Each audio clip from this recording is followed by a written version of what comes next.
अंजलि छोटी सी, प्यारी सी, मासूम सी, चुलबुली लड़की थी जो दिन भर हंसती खिलखिलाती मस्ती करती रहती थी। अपने मम्मी पापा की लाडली थी। दोनों ही उसे बहुत प्यार करते थे। उसकी मम्मी दूसरों के घर काम करती और पापा एक बारात घर मैरिज हॉल में काम करते और वो स्कूल जाती।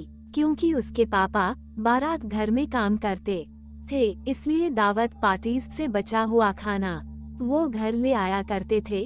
तो खाने पीने की कोई कमी नहीं थी, बल्कि जब बारात घर में दावत होती थी तब तो बहुत बढ़िया खाना भी खाने को मिलता था। बड़े सुख के दिन गुजर रहे थे।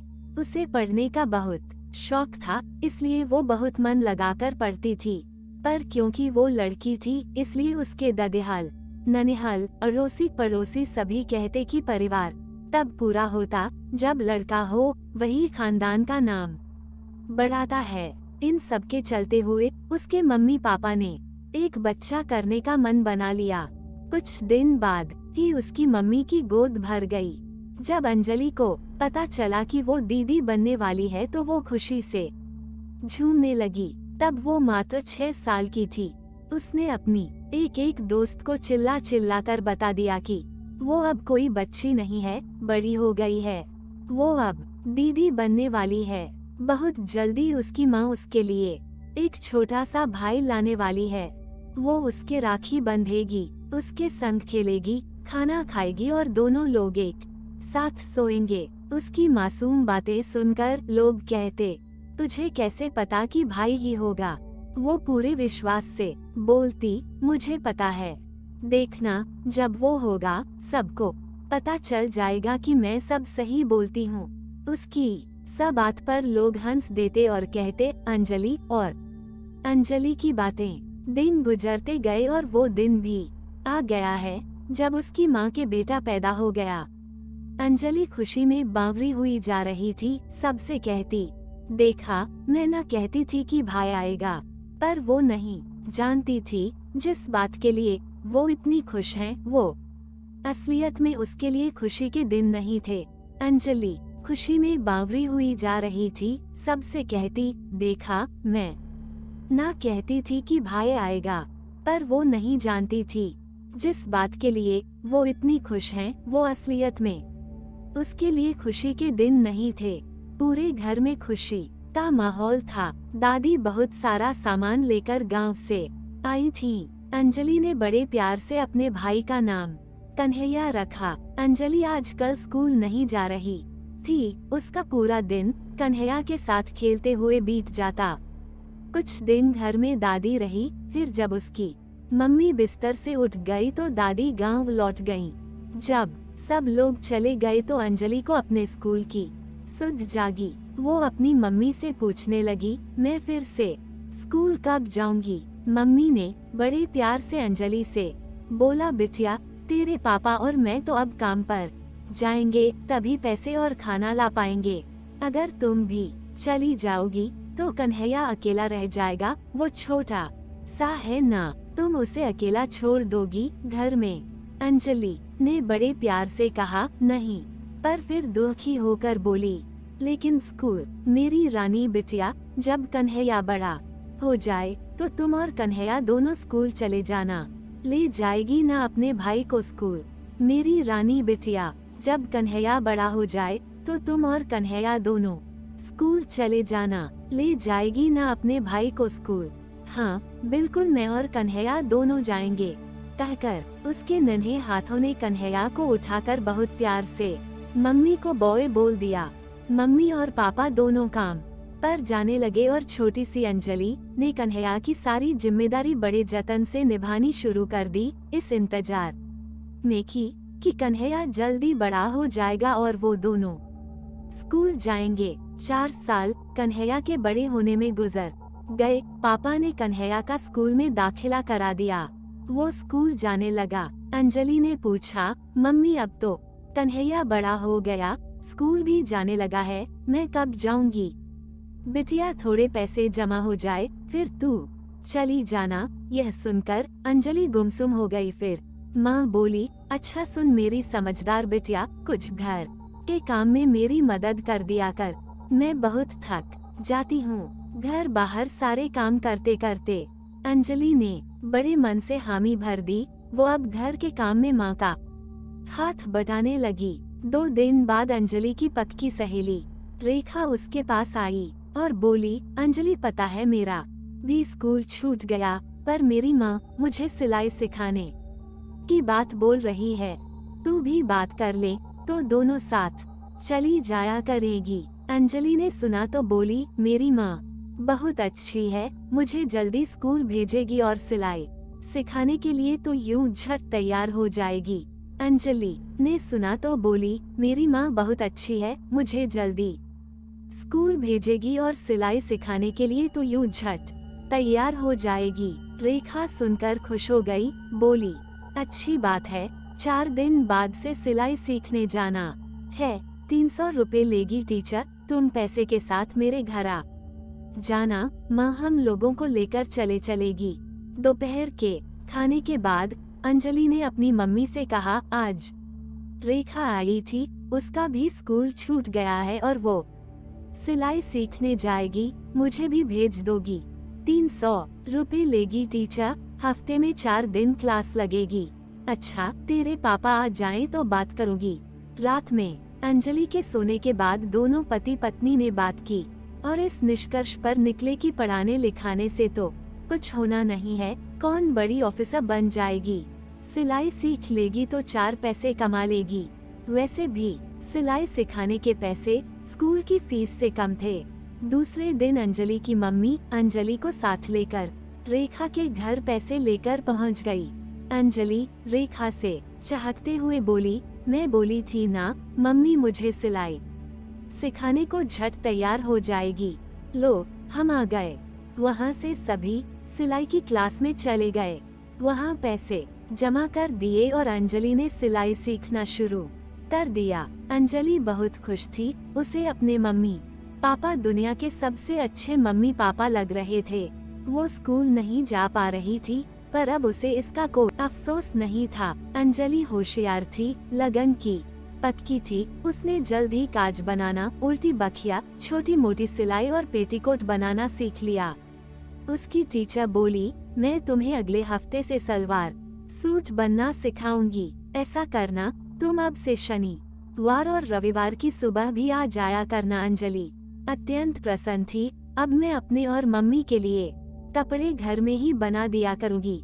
यह बात जब उसने अपनी मम्मी को बताई तो वो शांत थी, उसने कोई खुशी नहीं दिखाई। अंजलि को समझ नहीं आया कि क्या हुआ। वो आशा भरी निगाहों से अपनी माँ को देख रही थी तो उसके पापा ने अंजलि को बताया कि कुछ दिनों में तेरा एक और भाई आने वाला है।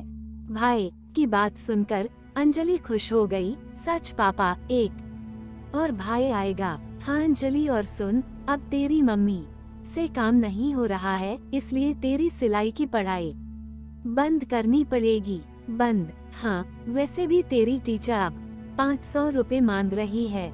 उतने रुपए कहाँ हैं हमारे पास? माँ दुखी होते हुए बोली। वैसे ही कन्हैया की पढ़ाई के पैसे मुश्किल से जुटते हैं, अब तू ही बता कैसे होगा सब। मम्मी को दुखी देखकर अंजलि बोली, ठीक है मम्मी, मैं छोड़ दूंगी सिलाई, तुम चिंता मत करो, तुम आराम करना, मैं घर के सारे काम कर लूंगी। अंजलि खुशी खुशी मम्मी की तीमारदारी और घर के कामकाज में जुट गई।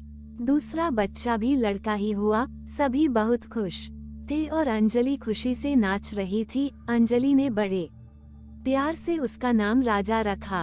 अभी राजा को हुए 2 साल भी नहीं बीता था कि पूरे विश्व में कोरोना की लहर छा गई। दूसरा बच्चा भी लड़का ही हुआ। सभी बहुत खुश थे और अंजलि खुशी से नाच रही थी। उसने बहुत प्यार से उसका नाम राजा रखा।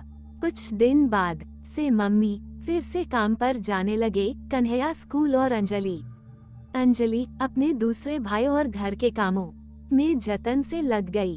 अभी राजा को हुए 2 साल भी नहीं हुए थे कि पूरे विश्व में कोरोना का कहर छा गया।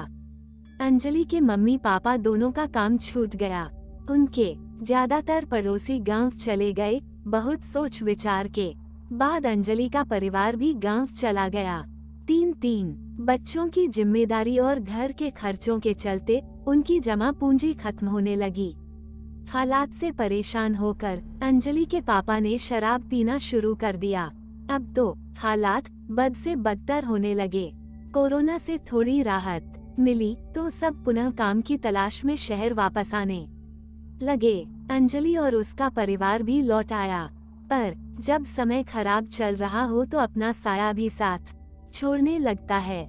मकान मालिक ने कहा, तुम कमरे में तब रह सकोगे जब अभी के किराया देने के साथ ही पिछला भी दोगे। अंजलि के पापा बोले कि पिछले 1 साल से तो हम गांव में रह रहे थे, फिर किराया किस बात का। मकान मालिक गुस्से से चिल्लाया, हमें ज्यादा कानून ना बताओ, 1 साल से अपने सड़े हुए सामानों से हमारा कमरा घेर कर बैठे हो और बोलते हो किराया किस बात का। अगर नहीं दोगे तो तुम्हारा सारा सामान बेचकर पैसा वसूल लूंगा, तुम दूसरा घर देखो। यह सुनकर अंजलि के मम्मी पापा बहुत गिड़गिड़ाने लगे कि घर खोल दो, हम धीरे धीरे सारा पैसा चुका देंगे। मकान मालिक ने कहा, ज्यादा किराया पहले महीने से ही देना होगा। दोनों ने हामी भर दी। अभी घर खुले महीना भर भी नहीं हुआ था कि उसकी मां को पता चला कि वो फिर से गर्भवती हैं। जब यह बात अंजलि के पापा को पता चली तो वो बोले, अब हम लोग और बच्चों की जिम्मेदारी नहीं उठा पाएंगे, इसे हटा देंगे। पर खाने के अभाव के कारण शरीर कमजोर था, इसलिए कोई भी बच्चा हटाने को तैयार नहीं हुआ। जिम्मेदारी इतनी सारी और काम ढंग से मिल नहीं रहा था। पैसे का अभाव दिन प्रतिदिन बढ़ता जा रहा था, इसलिए तंग आकर एक दिन अंजलि के पापा घर छोड़कर चले गए। अंजलि और उसकी मां ने सब जगह उनकी बहुत खोज कराई, पर वो नहीं मिले। इसलिए तंग आकर एक दिन अंजलि के पापा घर छोड़कर चले गए। अंजलि की मम्मी ने सब जगह उनकी बहुत खोज कराई, पर वो नहीं मिले। अंजलि की मम्मी एक घर में काम करती थी, उसने 2 काम और पकड़ लिए। ईश्वर की कृपा से दोनों ही घरों की मालकिन बहुत अच्छी थी।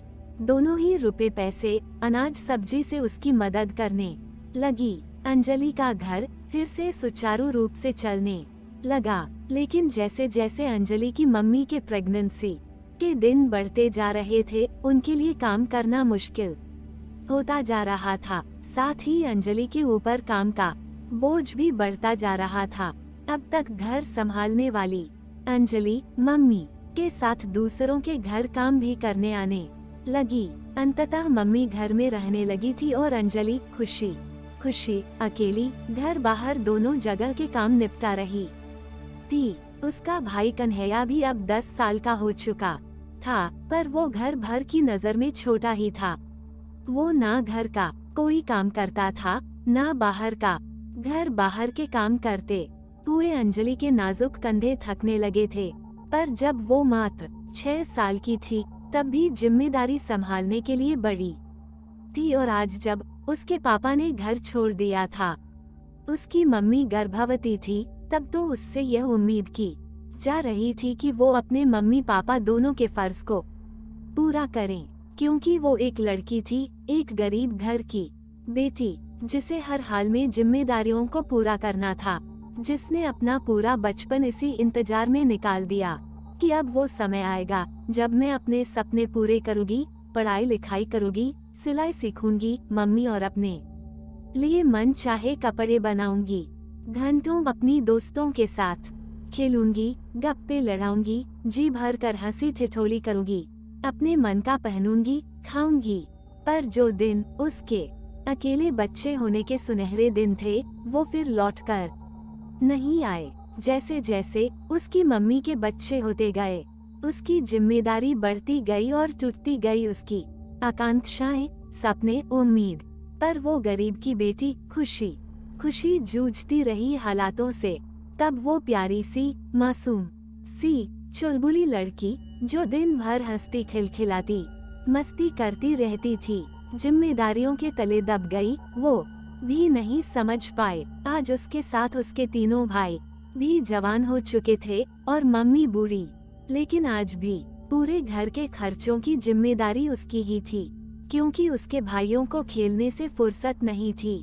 वो उसकी मम्मी की नजर में इतने बड़े कभी नहीं हुए थे कि घर की सारी जिम्मेदारी निभाएं। और अब जब वो माँ बनेगी, अगर उसके भी बेटी हुई तो जन्म होगा एक और अंजलि का, फिर कुर्बान होंगे सपने एक गरीब की बेटी के, क्योंकि अंजलि ने यही तो सीखा था कि गरीब की बेटी सपने देखने और उन्हें पूरा करने के लिए नहीं बल्कि जिम्मेदारियों को ढोने के लिए ही पैदा होती है। अगर आपके घर पर भी ऐसी ही कोई लड़की काम करने आती है जिसका शौक पढ़ाई करने का है, तो उसको पढ़ने में सहयोग जरूर करें, जिससे किसी भी बेटी के सपने ना टूटे, फिर चाहे वो गरीब की बेटी ही क्यों ना हो। ऐसे और कहानी के लिए लाइक और सब्सक्राइब करें। धन्यवाद।